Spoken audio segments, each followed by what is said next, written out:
Newsline with Faraz Shaukat Ali on TV1. And a very good evening to you and welcome to Newsline Zoom. My guest this evening is Dr. Rukshan Bellana, who is the president of the Government Medical Officers Forum.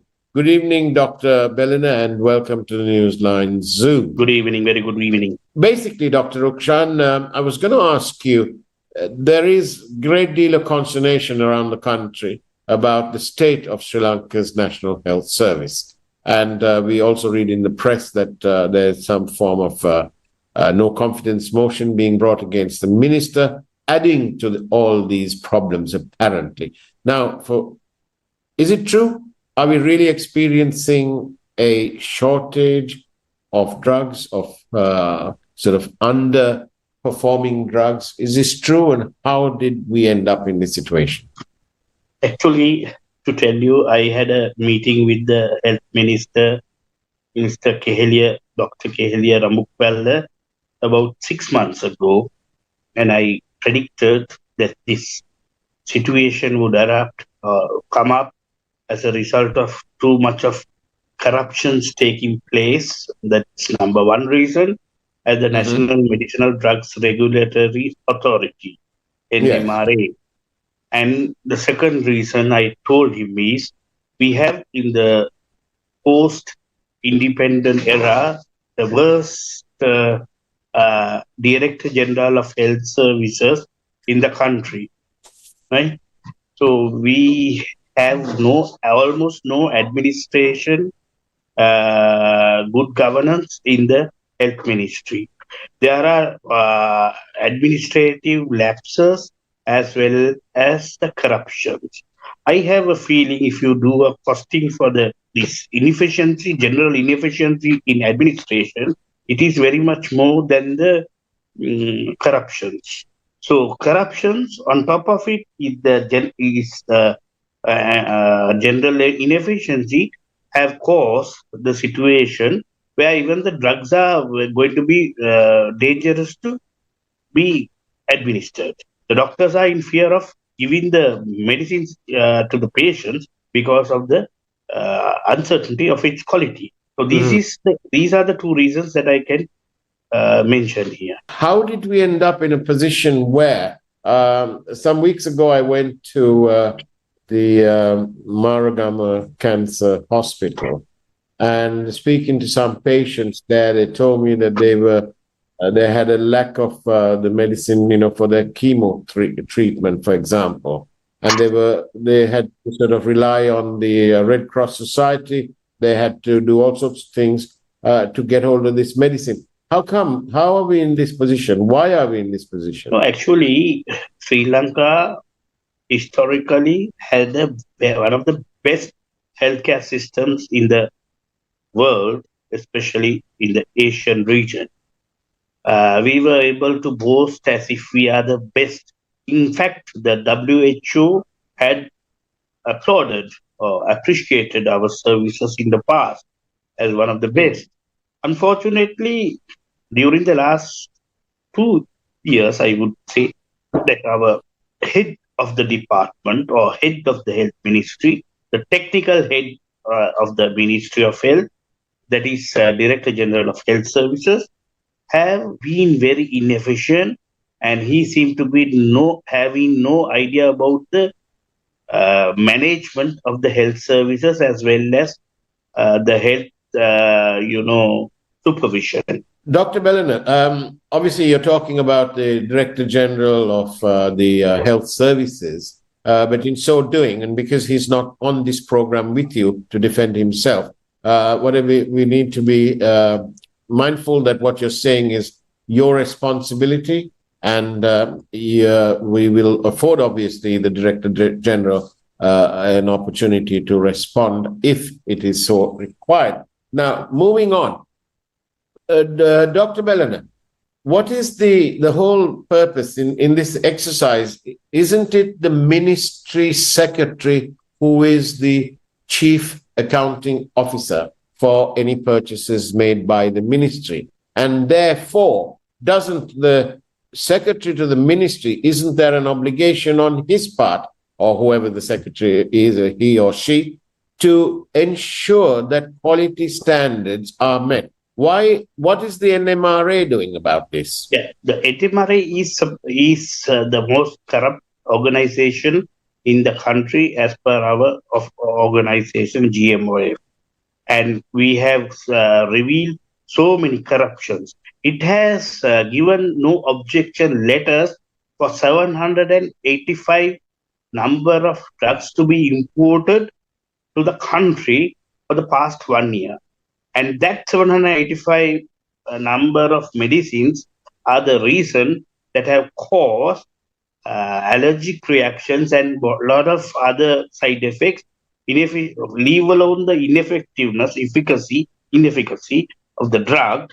But we don't know about that. We have no data on that. But we know one thing: daily people are dying. Children, elders, young girls, young boys are dying because of the side effects of these drugs.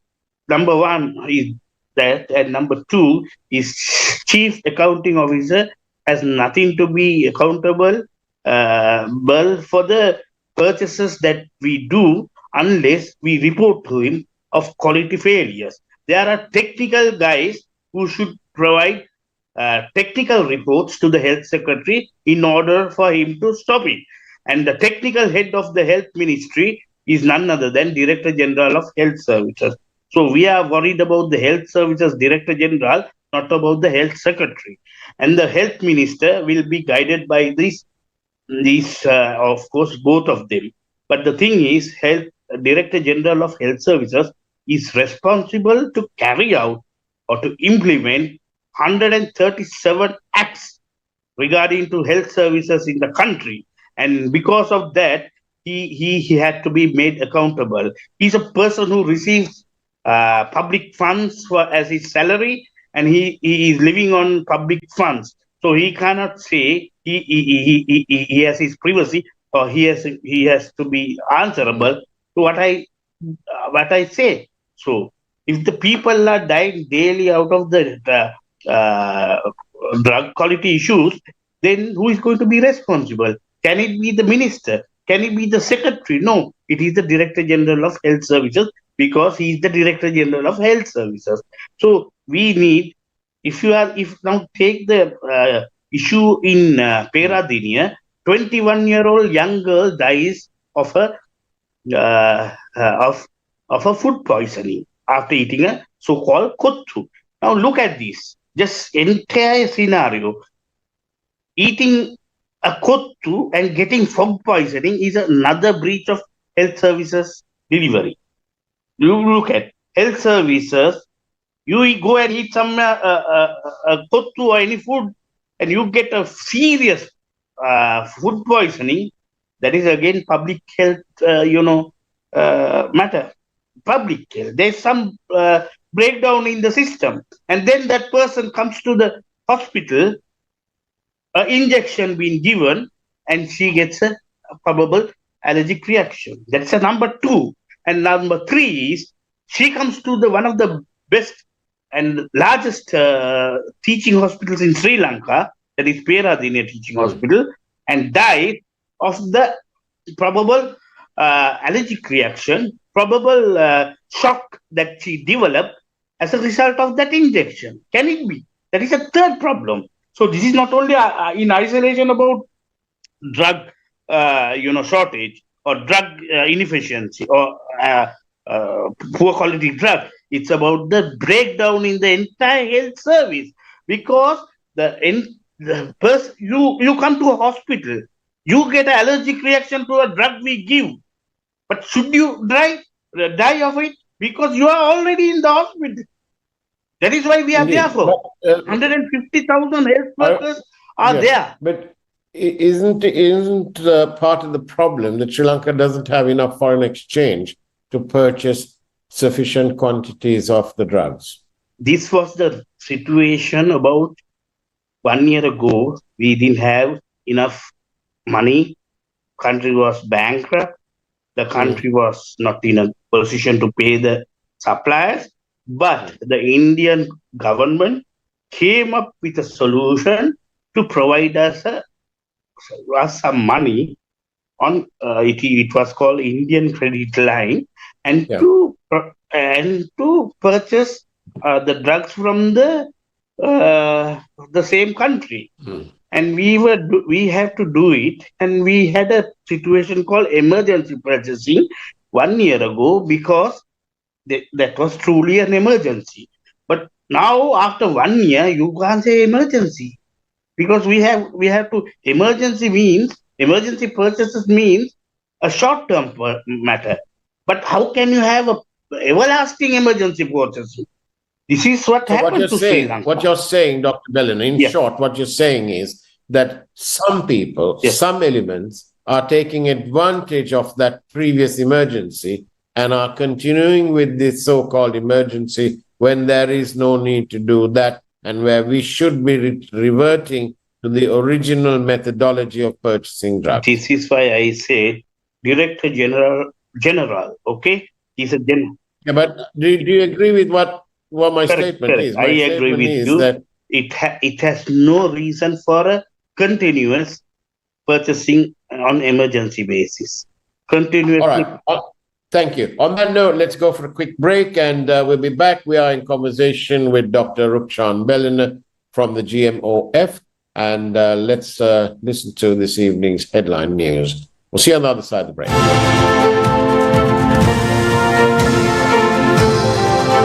News First, Newsline with Faraz Shaukat Ali on TV1.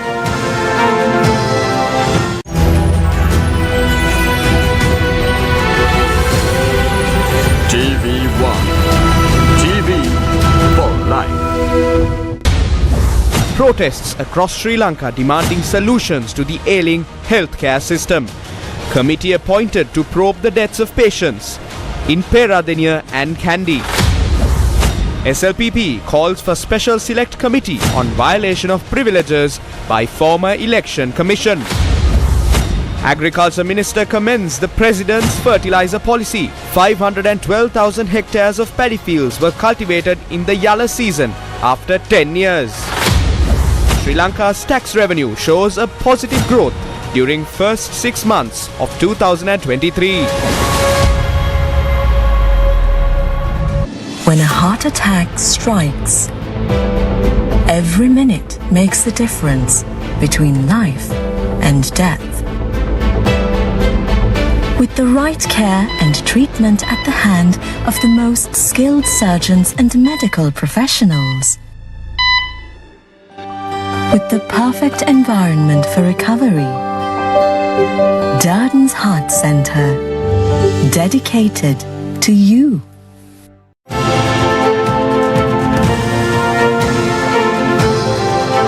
News First, Newsline with Faraz Shaukat Ali on TV1. Welcome back to Newsline Zoom. My guest this evening is Dr. Rukshan Bellana, who is from the GMOF. We're discussing the problems in the world of medicine in Sri Lanka, especially drugs and so on. Dr. Bellana, tell me, some weeks ago I went to the cancer hospital in Maragama, and I also went to the cancer hospital in Karapitiya, following the misfortune of a viewer of Newsline who's suffering from cancer.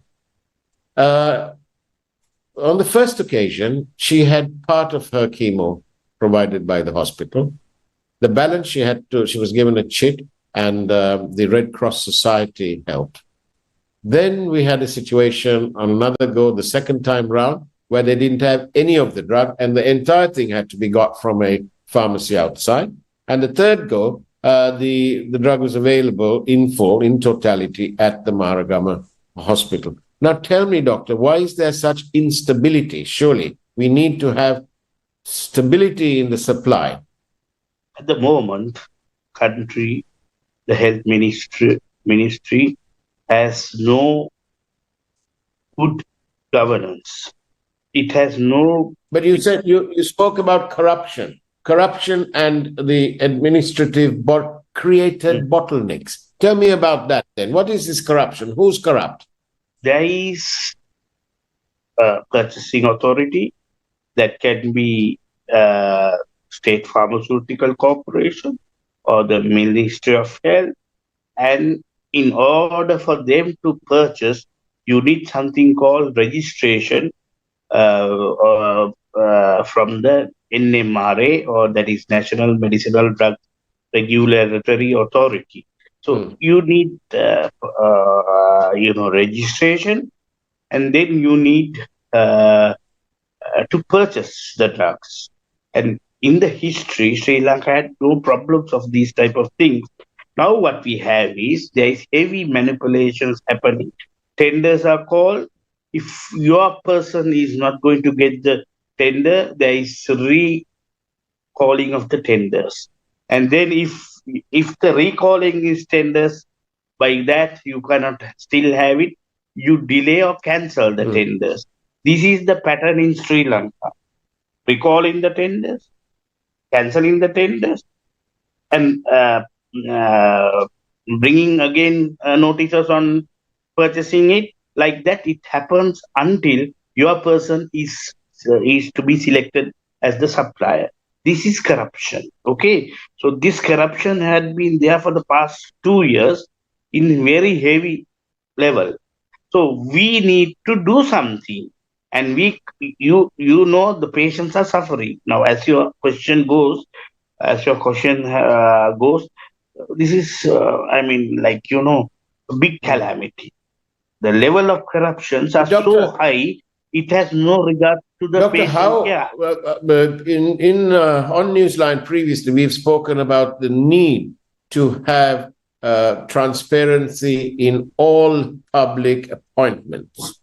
And so I ask you, how is the Director General of Health Services, you referred to this position as a very important position. How is that person chosen? What is the formula? Is there a scientific formula? Yeah, we had historically, we had one of the best Director General of Health Services in the country in the past.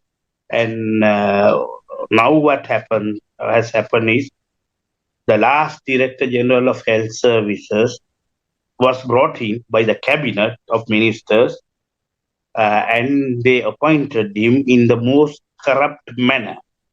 They had an interview. So who's corrupt? The Cabinet? Sorry? Is that what you're saying? Sorry? Are you? Yeah, the Cabinet did not, at that time, the Minister of Health was Pavitra Vanyaraj. Okay. She was from Ratnapura district. And the only qualification, most probably, the person who was chosen was that he was also from Ratnapura district. Other than that, there were more senior people. There were more qualified people academically. Yes, I know. So that's what I'm asking you. What is the process? What's the process? Is it what the minister says, or is there by application? What's the process? Yes, they call applications. They had interview process, and they, prostituted with the marking scheme. And these people, the people who, that was the minister, took a cabinet paper and misled the cabinet to get her favorite to be appointed as the Director General. And so many other senior people now who are working still in the ministry and elsewhere in the ministry did not get the opportunity. Yes, Doctor, we're coming towards the end, but if I ask you, if somebody was to do an audit of the process of appointment of the DGHS, would it stand up to scrutiny, or would a proper audit reveal this sort of mismanagement in the appointment of the DGHS? Yes, but the cabinet is responsible for the appointment, and they need to do the audit. But forget about all these. Now you appoint a man, although he was not the best to be chosen, you can still say, look, we have sent off a Director General while he was on duty, someone called Dr. Anil Jasing. I hope you remember him. He was in charge of the Director General position, and he was doing very well. he was not so bad, but he was pushed out of the health ministry, and this person was taken. And I believe if he was pushed out, this fellow was taken in. This fellow has to be at least 10 times better, because Adil Jasingh did not retire. He's still available in another Yes, ministry. we have all respect for Dr. Anil Jasingh. But basically, so what you're saying at the end of the day, the take home from this program is that the public, the sovereign people of our country are suffering because of the inefficiency in the system of appointing public officials. That's right. The entire cabinet should take the responsibility for this. I think health minister is only a person who is going through the dilemma as a result of these appointments, because Director General of Health Services is responsible for the drugs available in the country. We are very familiar with the minister, of course, and that's part and parcel, I suppose. He should be responsible for continuing with a Director General who is inefficient. As a result of the inefficiency, the corruption levels have risen much higher. And in fact, the health minister himself have told me he was, pushed heavily by the Director General to appoint a CEO to the NMRA, the man he wanted. Well, so these are fabulous claims, of course, which need to be tested.